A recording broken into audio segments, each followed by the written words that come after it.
제가 알고 있는 몇 개 안 되는 고사 성어 중에 그래도 가장 많이 자주 사용하는 것이 근주자적 근묵자흑이라는 말입니다. 붉은 몫을 가까이 하면 붉은 물이 들고 검은 몫을 가까이 하면 검은 물이 든다고 하는 그런 말입니다. 내가 무엇을 가까이 하느냐에 따라서 내가 어떤 영향을 받을 수 있다는 거죠. 그래서 그 사람은 누구를 가까이 했기 때문에 그런 물이 들었다 이런 말을 많이 하잖아요. 우리 물이 든다는 말 많이 쓰죠. 한참 감수성이 예민한 청소년기에 나쁜 친구를 가까이 하면 나쁜 버릇이 듭니다. 근데 그때에 선한 친구를 가까이 하면 그의 행동도 선한 물이 들게 되죠. 놀기 좋아하는 친구를 가까이 하면 공부는 뒷전이고 아주 노는데 열심이지 않습니까? 내가 누구를 만나느냐, 그 사람에게 어떤 영향을 받느냐, 그건 그 일생이 바뀌기도 합니다. 이만큼 중요한 것 아니겠습니까? 우리가 처음 이민 올 때 LA 공항으로 오지 않습니까? LA 공항으로 올 때 누가 마중 나왔느냐에 따라서 그의 직업이 결정된다고 얘기를 하지 않습니까? 세탁소를 하는 사람이 나를 마냥 마중 나왔다면 그 사람은 세탁소 할 가능성이 많다는 거죠. 페인트 하는 사람이 나를 마중 나왔다면 그 사람이 페인트를 할 수 있는 가능성이 많다는 거예요. 마중 나온 사람이 옷가게를 하고 있으면 이 사람이 옷가게를 할 가능성이 많다는 거예요. 왜 그럽니까? 공항에까지 나왔다는 것, 그 이민 생활이 바쁘잖아요. 그런데도 불구하고 공항까지 나와서 그들을 데리러 왔다고 하는 것은 그 사람들과 굉장히 친밀하다는 거죠. 가깝다는 겁니다. 그래서 이민 생활을 하면서 그에게 많은 영향을 주죠. 도움을 주죠. 그래서 그의 도움을 받아가지고 그가 하는 것이 그 사람이 했던 그 일을 똑같이 하게 되더라는 거예요. 이게 결국은 누구를 만나느냐, 어떤 사람과 같이 지내느냐, 누구에게 영향을 받느냐가 그 사람이 어디로 이끌림을 받느냐 하는 것입니다. 신앙생활도 마찬가지예요. 누구에 이끌려 교회에 나왔느냐, 또는 누구와 같이 지내느냐, 교회에서도 누구와 교제를 많이 하느냐 보면 그 사람의 신앙의 모습이 자꾸 바뀌어가는 걸 봅니다. 기도를 많이 하는 사람과 친분이 두텁고 그 사람과 자주 만나고 하는 사람은 자연스럽게 기도하게 돼요. 또 교회 봉사를 열심히 하는 사람과 함께 지내고 그 사람과 자주 교제를 하면 아주 교회 봉사를 열심히 하고 그것이 당연합니다. 근데 그렇지 않은 사람과 열심히 만나면 또 그의 모습도 그 사람을 닮아갈 수밖에 없다는 거지요. 그래서 무엇을 가까이 하느냐 참 중요합니다. 특별히 신앙인에게는 하나님을 가까이 하느냐 아니면 가까이 하지 못하느냐 이것이 얼마나 중요한지 모릅니다. 남극과 북극이 있지요. 남극, 북극 그러면 가장 먼저 떠오르는 게 뭡니까? 아주 춥다는 거, 엄청난 그 빙산, 사람이 살 수 없는 곳, 우리가 그렇게 표현하지 않습니까? 남극, 요즘에 한국이 그렇게 많이 춥대죠. 제 아는 목사님이 한국에 가셨는데 공항에서 공항 문을 열고 바깥으로 나가는데 온몸이 어는 것처럼 춥더래요. 자기가 경험해 본 것 중에 가장 추위를 느꼈다고 얘기를 하더라고요. 그런데 이 북극은 아마 그보다 더 추울 겁니다. 남극은 그보다 더 추울 거고요. 이렇게 극한 추위로 사람이 살 수 없는 곳이 된 이유가 뭘까요? 북극이 하나님의 저주를 받아서 그럽니까? 남극이 하나님의 벌을 받아서 그런 걸까요? 아니죠. 그 남극이나 북극이 사람이 살 수 없는 그 추위 때문에 모든 생물이 살 수 없는 그런 오지가 된 것은 단 한 가지 이유입니다. 태양과 멀기 때문이에요. 햇볕으로부터 태양으로부터 멀기 때문에 그곳이 따뜻하지 못하고 얼어붙어서 생명체가 살 수 없는 그런 곳이 됐다는 겁니다. 이것 우리도 마찬가지입니다. 우리 마음속에 하나님으로부터 멀어진 사람은요, 우리 마음이 얼어붙기 시작을 합니다. 그래서 얼어붙으면 벌써 말이 바뀌죠. 또 말의 내용이 바뀌어서 듣는 사람에게 비수를 꽂히기 시작을 하고 그 사람만 오는 것이 아니라 그 사람 주변이 같이 얼어요. 다른 사람에게도 그런 영향을 줍니다. 참 우리가 예배를 등한시한다거나 또는 기도 생활을 등한시한다거나 그러면 그 사람은 금방 표가 나요. 본인은 알지 못하는지 모르는데 주변 사람들이 보면 압니다. 사람이 좀 바뀌었네. 사람이 좀 차가워졌어. 사람이 점점 뭔가 좀 달라진 모습이 보인다. 그 사람이 얼어가고 있다는 증거입니다. 이렇게 얼게 되면은 그 사람만 오는 것이 아니라 그 주변이 같이 오는데 그의 삶이 얼기 시작을 합니다.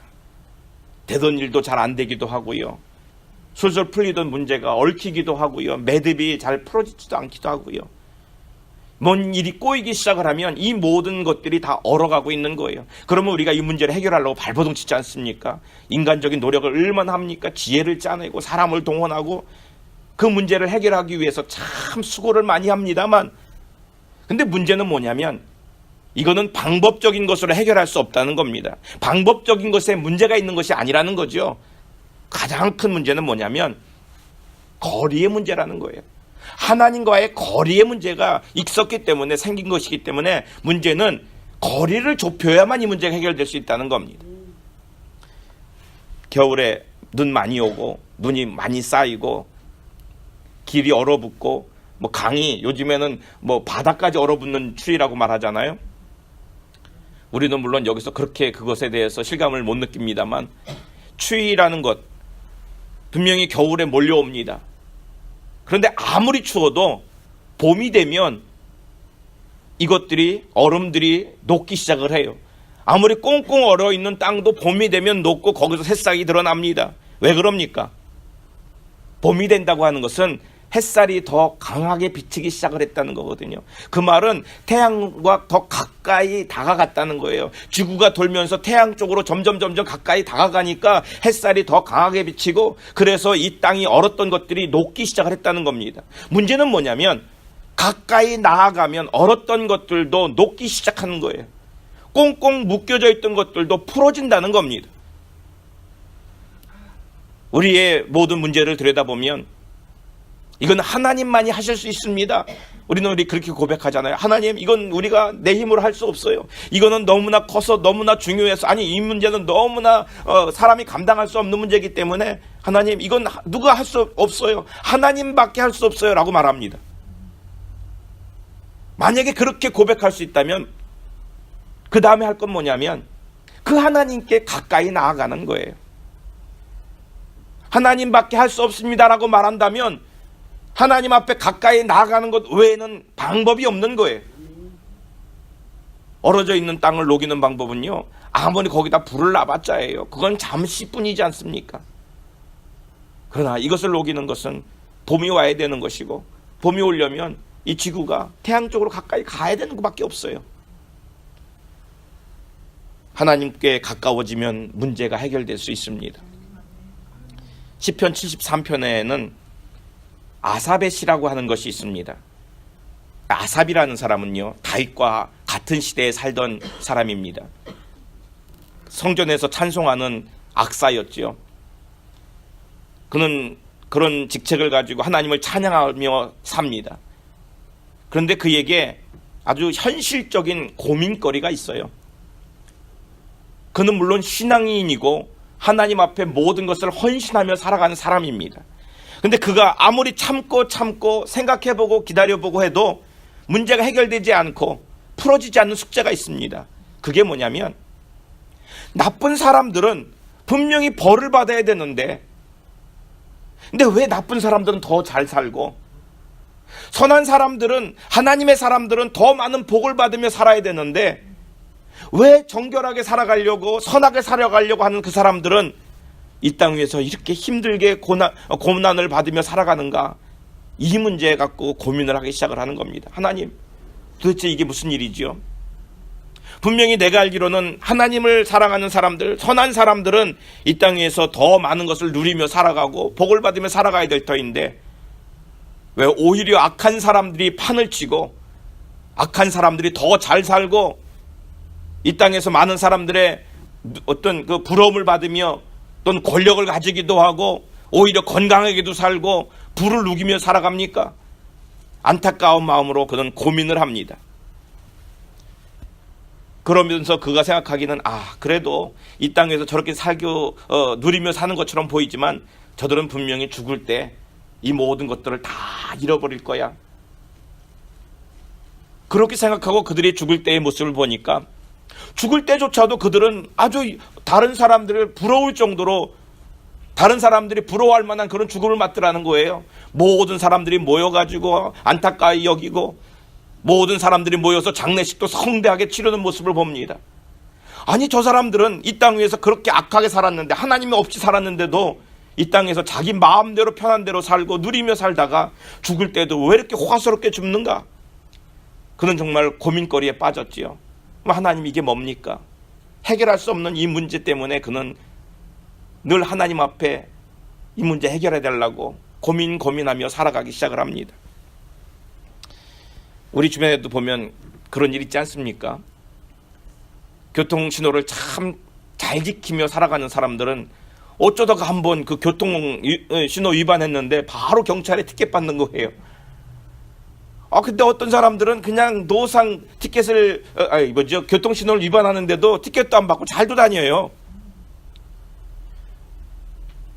어떤 사람들은 법을 지켜가며 장사를 한번 해보려고 아주 발버둥 치고 애를 쓰는데 돈을 벌지 못해요. 근데 어떤 사람들은 아주 수법을 다 거짓말도 해가며 가짜도 막 팔아가며, 그런데도 그 사람들은 돈도 잘 벌고 아주 떵떵거리며 살고 자랑스럽게 살아갑니다. 그런 것을 보면서 우리가 느끼는 게 뭘까요? 하나님, 왜 저들은 이 땅 위에서 저렇게 누리며 살아갑니까? 하나님, 왜 이렇게 하나님이 이름 더럽히지 않으려고, 아니 하나님의 백성으로서 선하게 살아가려고 정결한 모습으로 살아가려고 발버둥 치고 있는데 우리에게는 이렇게 힘들고 이 땅을 살아가는데 어려움이 닥칩니까? 이런 고민거리에 빠집니다. 아까 말씀드렸던 그 아삽은 이런 문제를 놓고 고민하다가 결국은 그가 답을 찾게 되죠. 근데 어디서 답을 찾았는가? 그가 시편 73편 17절에 이렇게 고백을 하고 있습니다. 하나님의 성소에 들어갈 때에 그들의 종말을 내가 깨달았나이다.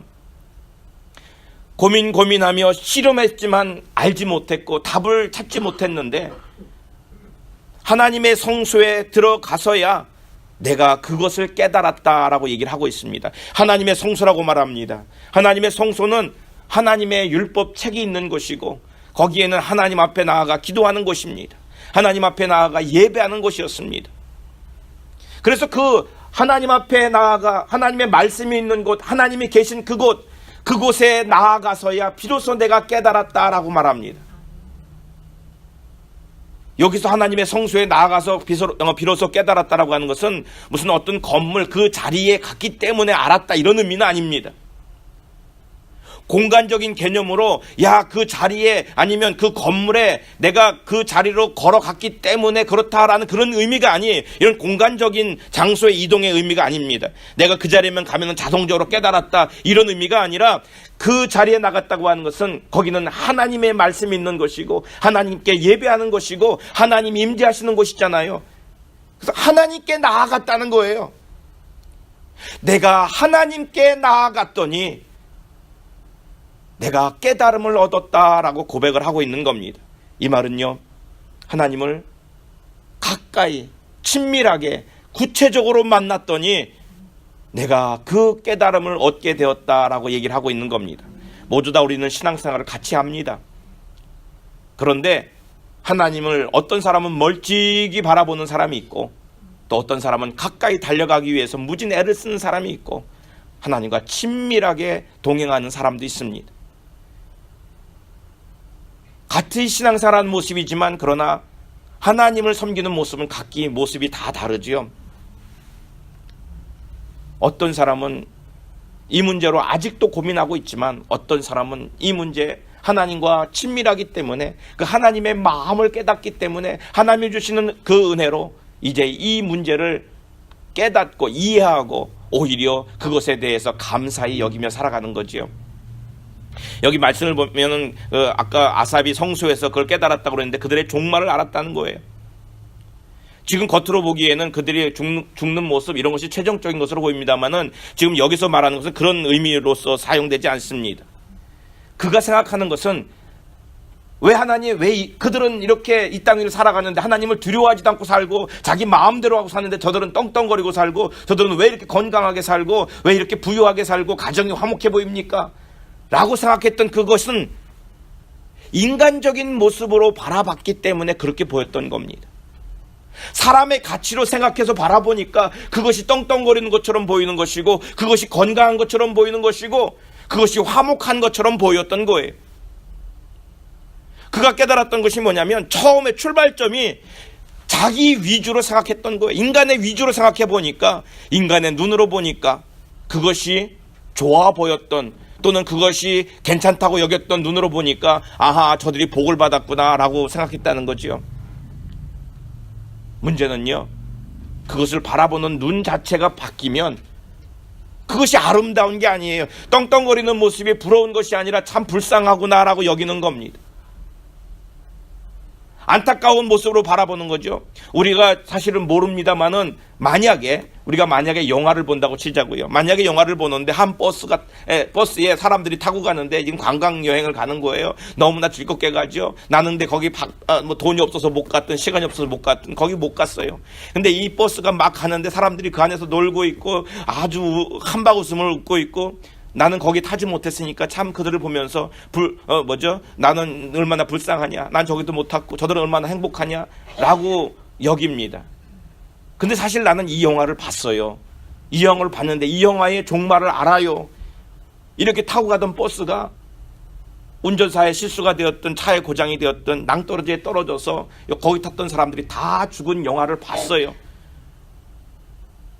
그러고 나서 이 영화를 다시 본다면 그렇게 버스에 타고 웃으면서 즐거워하면서 막 가는 그 사람들이 행복해 보이겠습니까? 불쌍해 보이지요. 이게 바로 눈입니다. 우리가 인간적인 생각으로 그걸 보고 나니까 야 저들은 참 행복하게 사는구나. 왜 저들은 저렇게 행복하게 삽니까? 왜 악인들은 저렇게 행복하게 살아갑니까? 라고 보이는 거예요. 그러나 알고 보면 그들을 보면서 그것을 불쌍히 여기고 안타깝게 여기는 눈으로 보면 오히려 그것이 행복한 것이 아니다라는 거지요. 물질적인 풍요에 쌓인 사람들은요 단지 먹고 마시고 자기가 원하는 것을 자기가 마음대로 할 수 있다는 그것이 복이라는 개념으로 생각을 합니다. 그래서 그가 생각하기에 하나님을 믿는 사람들이 그런 복을 받았으면 좋겠다. 물론 그런 복도 필요에 따라 주십니다. 그런데 분명한 것은 그것으로 이끌어 가시든 아니면 그것을 빼앗아 가시든 간에 하나님께서 나와 함께 하시고 하나님께서 나를 이끌고 계시고 하나님께서 지금도 나를 보호하고 계시다는 그 사실 하나만으로 하나님 나는 만족합니다. 하나님 나는 만족합니다 라고 고백할 수 있는 사람이 되는 겁니다. 이게 바로 하나님의 사람이에요. 하나님을 만난 사람이고 하나님의 마음을 아는 사람이고 하나님과 친밀한 사람입니다. 우리가 세상에 사는 사람들의 모습을 보면서 부러워하기도 하죠. 그런데 하나님이 계시지 않는 풍요는요 그에게 복이 아닙니다. 하나님 없는 복은 오히려 그것이 그에게 독이 될 수밖에 없어요. 그러나 설령 내가 필요한 것인데도 불구하고 나에게 없다 할지라도 하나님이 계시다고 한다면 오히려 그것이 없기 때문에 하나님이 계시다고 한다면 그게 내게 복이잖아요. 우리 그런 찬양 있죠. 그 어디나 하늘나라 뭔 찬양이죠? 가사가 내 영혼이 은총이고 맞아요. 그 어디나 하늘나라 초막이나 궁궐이나 그게 중요한 게 아니라는 거죠. 하나님이 계시는 그곳이 내가 하나님께 가까이 나아갈 수만 있다면 그 어디나 하늘나라가 된다는 거예요. 이것이 하나님 앞에 가까이 나아간 사람의 고백입니다. 이것을 깨달았어요. 아삽이 하나님의 성소에 나아가서 그제서야 깨달았다는 거죠. 하나님께 가까이 가야만 깨달아지는 거예요. 멀찍이 하나님을 봐서는 깨달아지지 않습니다. 하나님께 가까이 나아간 다음에 깨달은 것이 악인의 번영이 그게 번영이 아니구나. 하나님을 믿는 사람들의 고난은 그게 고난이 아니구나. 그가 깨달았다는 겁니다. 그러면서 최종적인 결론을 내리는데 그 시편 73편 맨 마지막 절에 이런 말을 합니다. 하나님께 가까이 함이 내게 복이라. 그가 고민하고 이 문제를 가지고 씨름하고 나서 최종적인 결론을 내리는 것이 뭐냐면, 아하, 하나님을 가까이 함이 내게 복이구나. 여러분, 이것은 진리입니다. 이 진리를 붙잡으시길 바랍니다. 내가 어떤 경험을 하든지 어떤 일을 큰 일을 당하든지 어떤 문제가 있든지 간에 이 일로 인해서 내가 하나님께 가까이 나아갈 수 있다면 그것은 내게 복이 되는 것입니다. 근데 어떤 문제, 아니 사람들이 보기에 부러워할 만한 좋은 일이 터졌다 할지라도 오히려 그것 때문에 내가 하나님으로부터 멀어질 수밖에 없다면 오히려 그것은 그에게 악이 되는 거예요. 하나님을 가까이 할 수 있기를 바랍니다. 오늘 이 본문, 오늘 말씀의 본문에 봐도 같은 말씀이 있습니다. 야고보서 4장 8절 말씀, 하나님을 가까이 하라. 그리하면 너희를 가까이 하시리라. 하나님을 가까이 하라. 하나님, 나도 하나님께 가까이 하고 싶습니다. 하나님께 나아가고 싶습니다. 그러면 어떻게 하면 되지요? 여러분, 하나님은요, 온 땅에 충만하세요. 온 우주에 충만하십니다. 그 말은 안 계신 곳이 없다는 얘기죠. 그러니까 우리가 하나님을 찾으러 이리 갈까 저리 갈까 동분서주할 필요가 없는 거예요. 하나님은 온 곳에 다 계시니까. 근데 오늘 말씀 보면 하나님 앞에 가까이 나아가라 그러잖아요. 하나님은 이미 와 계시잖아요. 하나님 이미 우리 교회 안에 계시고 이미 우리 안에 계세요. 내 안에 계세요. 그런데도 불구하고 우리는 하나님이 내 안에 계시다는 사실을 깨닫지 못하고 있어요. 알지 못하고 있어요. 그러나 내가 이미 와 계시는데도 불구하고 알지 못하다가, 아하, 내가 하나님께 가까이 나아가야겠구나 라고 결단하고 나아가기 시작하면 하나님께서는 우리에게 가까이 오신다는 겁니다. 누가복음 15장에는 아주 유명한 비유가 있습니다. 탕자의 비유인데요, 우리가 탕자 이야기는 참 잘 알지 않습니까? 그 둘째 아들이 아버지를 떠났다가 모든 것 다 잊어버리고 땅을 치며 회개하다가 아버지 집을 그리워하다가 아버지께로 나오지요. 아버지께로 나옵니다. 아마 나올 때만 씩씩하게 나왔겠습니까? 어깨는 축 늘어지고 걸음걸이는 참 배골고 힘들어서, 또는 미안한 마음에, 죄스러운 마음에 터덜터덜 투벅투벅, 아마도 나오는 발걸음이 그렇게 씩씩하지 못했을 겁니다. 그런데 그 아들을 기다리던 아버지의 모습을 보세요. 그 아버지의 모습은 멀리 서서, 멀리 있는데도 불구하고 돌아오는 둘째 아들을 보고 반갑게 뛰어 달려나가는 것을 보잖아요. 비록 돌아올 때 내가 하나님 앞에 두 손을 들고 나아갑니다. 내가 두 손을 들고 모든 것을 내려놓고 하나님 앞에 다시 나아갑니다. 하나님을 찾아갑니다 라고 돌아서서 오기만 하면 하나님이신 아버지는 멀리서 정말로 멀리 보인다 할지라도 뛰어 달려 나오는 그 마음으로 우리에게 가까이 오신다는 거예요. 이 말은요, 하나님을 찾기만 해라, 하나님께로 가까이 나오기만 해라, 내가 너희들에게 달려나가겠다는 얘기 아니겠습니까? 하나님과 가깝다 멀다 하는 것은 구체적으로 어떤 의미일까요? 우리가 가깝다 멀다 이 거리를 얘기할 때는요, 좀 의미가 좀 많이 다릅니다. 하나님과 우리와의 거리는 얼마나 될까? 하나님과 여러분들의 그 간격은 얼마나 벌어져 있을까요? 거리를 재는 건요, 여러 가지가 있는데 먼저는 공간적인 개념의 거리가 있습니다. 그죠? 얼마나 떨어져 있는가, 또는 공간적인 개념 말고 마음적인 개념도 있고요. 또 하나는 영적인 개념도 있죠. 저희 옆집에 한쪽은 치카노가 살아요. 그리고 한쪽은 잘 모르겠어요. 백인인지 아닌지 볼 때마다 구분이 잘 안 되는데, 근데 그분들이 살아요. 그분들은 바로 우리 옆에 삽니다. 공간적으로는 굉장히 가깝죠. 담 하나 사이에 두고 사니까. 근데 그들과는 만나면 인사하는 정도고 지나가면서 오가면서 눈 맞추는 정도지, 보고 싶어서 전화해서 안부를 물어본다거나 그들이 무엇을 하고 있는지 찾아가서 밥을 같이 먹는 적은 없다는 거예요. 그런데도 불구하고 멀리 있는 우리 교인들은 전화하기도 하고, 아니면 때로 만나서 차 한 잔을 같이 마시기도 하고, 그러면 마음이 기쁘고 즐겁고 막 그러지요. 아무리 공간적으로 가까이 살다 할지라도 그들과 친밀하다고 말할 수는 없습니다.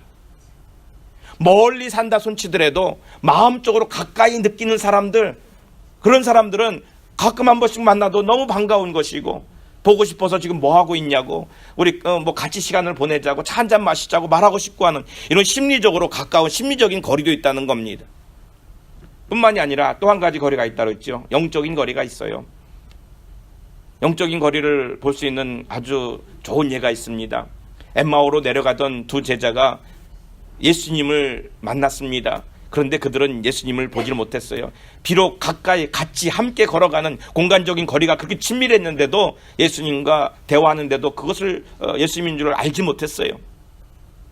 그들은 걸어가면서 밥을 같이 먹는데도 불구하고, 이렇게 서로 나누며 대화하는데도 불구하고 예수님인지 알지 못했습니다. 심리적으로 가까워졌는데도 불구하고 예수님인지 깨닫지 못했지요. 그런데 주님께서 말씀을 풀어주시고 그 말씀을 듣고 하는 그 순간에 그들의 눈이 밝아졌더라 그랬어요. 영적인 눈이 밝아지고 났더니 그들이 그제서야 깨닫고 예수님을 찾는 거예요. 이 영적인 눈이 띄어져야 볼 수 있는 눈 아닙니까? 그래서 이 영적인 거리라고 하는 것이 우리 영적인 눈이 띄어져야만 볼 수 있는 거리예요. 어떤 사람은 하나님과 굉장히 친하다고 여기는데 자기 자신이 그렇게 여기지 실질적으로 그런지 알지도 못해요. 영적인 거리를 재질 못하기 때문이죠. 그러나 영적으로 눈이 띄어져 있는 사람들은 영적인 거리를 잽니다. 아우, 내가 하나님으로부터 이렇게 멀어졌구나, 내가 하나님으로부터 이렇게 멀리 와 있어, 이러면 안 되겠는데, 그리고 하나님께로 가까이 나아가기 위해서 얼마나 애를 씁니까? 이게 영적인 거리를 느끼는 사람들의 모습이지요. 하나님과의 거리는요, 공간적인 거리 개념이 아닙니다. 하나님과의 거리는 영적인 거리예요. 그럼 영적인 거리는 어떻게 가까워집니까? 내가 하나님께 가까이 다가가고 싶은데, 하나님, 내가 하나님 앞에 나아가고 싶습니다, 하나님과 친밀하게 지내고 싶습니다 하는데 어떻게 거리를 좁힐 수가 있을까요? 이사야 59장 2절에 보면 이런 말씀이 있습니다. 오직 너희 죄악이 너희와 너희 하나님 사이를 갈라놓았고 너희 죄가 그의 얼굴을 가리어서 너희에게서 듣지 아니시게 함이니라. 죄가 하나님과 우리를 갈라놨다고 얘기해요. 하나님과 우리를 멀어지게 만들었어요. 그래서 이 죄가 하나님으로부터 우리를 멀어지게 만들어서 가까이 다가가지도 못하게 만드는 게 죄예요. 그렇기 때문에 하나님과 가까워지려면 무엇보다도 우리의 이 죄의 문제를 해결해야만 가까이 나아갈 수가 있습니다. 오늘 말씀에 그렇게 말했잖아요. 하나님을 가까이 하라, 그리하면 너희를 가까이 하시리라. 죄인들아, 손을 깨끗이 하라. 두 마음을 품은 자들아, 마음을 성결하게 하라. 죄인들아, 손을 깨끗이 하라. 두 마음을 품은 자들아, 마음을 성결하게 하라. 이 말이 뭡니까? 하나님 앞에 가까이 나아가려면 너희 손을 깨끗이 하고 두 마음을 품지 말라, 이 말씀이잖아요. 마음을 성결하게 하라. 우리가 하나님을 믿는다고 말하고 함께 교회 신앙생활을 하기도 하고 그렇게 말하는데도 불구하고 죄 가운데 산다고 한다면요, 여전히 우리는 하나님과 멀어져 있는 사람이에요. 하나님의 자녀가 아니라고 말할 수는 없어요. 하나님의 자녀는 자녀지요. 예수 그리스도로 말미암아 이미 하나님의 자녀가 됐어요. 그런데 친밀한 자녀도 있고요, 아까 말했던 탕자처럼 멀리 도망가서 멀리 있는 자녀도 있어요. 멀리 도망가 있는 자녀라고 자녀가 아닌가요? 자녀는 자녀죠. 멀어진 자녀 아닙니까? 우리가 죄 때문에 하나님부터 멀어져 있어서 하나님께 가까이 못 가는 사람은 결국 하나님으로부터 멀어진 사람이다라고 말할 수가 있습니다. 오늘 본문 말씀에 보면 죄인들아, 손을 깨끗이 하라 라고 말했습니다. 이 손은 행위를 말하는 거죠. 그래서 일반적으로 손을 씻는다라고 말했을 때 그런 의미는 이런 뜻입니다. 도박하던 사람이 도박을 딱 끊었을 때, 뭐 도둑질하던 사람이, 비유가 그럽니다만 도둑질하는 것을 딱 끊었을 때, 아니 소매치기 하는 사람이 소매치기 하는 것을 딱 끊었을 때 뭐라고 말하냐면, 아, 이제 손을 씻었어, 나 이제 손 씻었어요, 이렇게 표현하잖아요. 바로 그거예요. 옛날에 하던 습관들, 옛날의 구습을 벗어버리고 이 말이에요. 손을 씻어라. 너의 행동, 예전의 구습들, 그 죄악들을 다 끊어버려라 라는 그런 말입니다. 그래야만 우리가 하나님 앞에 나아갈 수 있다는 거예요. 어떻게 우리가 이런 것들을, 이런 죄악들을 끊어버릴 수 있습니까? 이렇게 구습을 벗어버린다는 것은 우리의 죄를 벗어버리는 것이고 이 죄를 상징하는 것 아닙니까? 우리 안에 있는 모든 더러운 것들을 다 벗어버려야 되는데 어떻게 해야 됩니까? 방법은 한 가지밖에 없습니다. 예수 그리스도를 믿음으로, 예수 그리스도로 믿음으로 우리가 주님이 내게 주신 그 은혜로, 그리스도의 보혈의 피로 값주고 사신 그 은혜로 나의 죄악들을 다 말끔히 씻어주시는 그 은혜로 말미암아 내 죄를 용서받는 거예요. 결국은 주님 앞에 나아가는 것밖에 없습니다. 주님이 내 죄를 용서하여 주신다고 하셨기 때문에 주여 내 죄를 용서하여 주옵소서, 주님 앞에 나아가는 길밖에 없습니다. 에베소서 2장 13절에 이런 말씀이 있죠. 이전에 전에 멀리 있던 너희가 그리스도 예수 안에서 그리스도의 피로 가까워졌느니라. 가까워졌느니라. 뭐로요? 그리스도의 피로 가까워졌느니라. 우리가 하나님 앞에 가까이 나아가는 방법은 다른 게 없어요. 그리스도의 피로 말미암아 가까이 나가는 거예요. 그런데 그 피는 우리의 죄악을 말갛게 씻기는 피예요. 그래서 내 안에 있는 이 죄들을 주님 그리스도의 보혈로 내 죄들을 씻어 주옵소서. 이렇게 죄의 문제를 해결하는 것은요, 바로 주님 앞에 나아가 고백하고 주의 주신 은혜로 말미암아 씻김을 받는 은혜입니다. 주님은 그 보혈의 피는 막힌 담을 허는 능력이 있어요. 주님의 피는 헐어버리는 능력이 있습니다. 그래서 우리로 말미암아 하나님께로 가까이 나아가게 만드는 능력이 있는 거예요. 이렇게 자기 자신으로서는 감당할 수 없는 문제를 주님 앞에 나아가 엎드리고 회개하고 고백할 때 하나님께서는 우리로 하여금 하나님께로 나아가게 만듭니다. 하나님께로 나아가는 자는요, 두 마음을 품질 않아요. 한 마음 속에 하나님을 품고 또 세상을 품는 그런 두 마음을 갖지 않습니다. 하나님만을 품고 하나님께로만 나가는 거예요. 왜 우리가 하나님부터 멀어집니까? 두 마음을 품고 싶어서 멀어지는 거거든요. 하나님께로부터 멀어진다는 얘기는 우리 마음속에 세상을 품었기 때문에, 세상을 바라보기 때문에 점점 세상으로 나가고 있어요. 그러다 보니까 하나님부터 멀어지는 거지요. 그러나 손을 깨끗이 씻은 자들은요, 두 마음을 품지 않습니다. 하나님께로만 나갑니다. 그래서 두 마음이 아닌 한 마음을 품고 온전히 하나님 앞에 나아가서 하나님과 친근히 하며 하나님과 동행하며 하나님 곁에서 살아가는 자, 바로 그런 사람들이 하나님과 친밀히 지내는 사람이라고 말할 수 있습니다. 우리가 인생을 살면서 늘 우리 입버릇처럼 말하잖아요. 승리하는 삶을 살게 해달라고. 어떻게 하면 우리 그렇게 행복한 삶, 승리하는 삶을 살아갈 수 있을까요? 어떤 문제가 있을 때 그 문제들을 어떻게 하면 극복할 수 있을까요? 문제는 세상을 가까이 하는 것이 아니라 하나님을 가까이 해야 된다는 사실입니다. 하나님을 가까이 하면 하나님께서 그 문제에 대해서 해결을 해주시는 거죠. 하나님을 가까이 하시면 하나님께서 나의 문제를 맡아주시는 거죠. 내 힘으로 해결하려고 발버둥 쳐봤자 내 힘만큼만 해결이 됩니다. 내 힘만큼만 해결이 되기 때문에 우리의 모든 문제를 해결하지 못해요. 그러나 하나님 앞에 가까이 나아가면 하나님 힘만큼 해결해 주시기 때문에 내게 닥쳐있는 모든 문제를 해결함 받을 수가 있습니다. 하나님 앞에 가까이 나아가기 위해서는 우리와 하나님 사이를 갈라놓은 이 죄의 문제를 해결할 수 있기를 바랍니다. 하나님은 거룩하신 분이잖아요. 거룩하신 분이기 때문에 하나님의 거룩하심 앞에 나아가는 자는 죄를 안고 나아갈 수가 없습니다. 하나님은 거룩하신 분이기 때문에 하나님 앞에 나아가는 자도 거룩해야 됩니다. 그걸 거룩해지려고 한다면 이 죄의 문제를 해결 안 받고 나가야 되는 거거든요. 그래서 죄의 문제를 해결해야만 이 담이 허물어지고 깨끗한 모습으로, 성결한 모습으로 주님 앞에 나아갈 수 있습니다. 오늘 우리 모두는 하나님 앞에 나아갈 수 있는, 가까이 나아갈 수 있는 하나님의 사람들이 되길 바랍니다. 세상이 아니라 하나님을 바라보고 하나님밖에 없습니다. 주여 우리의 죄악들을 용서하여 주옵소서. 나의 죄를 회개하오니 주님 나의 죄를 용서하여 주시고 이제는 하나님과 동행하게 하여 주옵소서. 하나님만이 전부인 우리가 되게 하여 주옵소서. 이렇게 고백하는 우리가 될 수 있기를 축원합니다. 우리 시간에 함께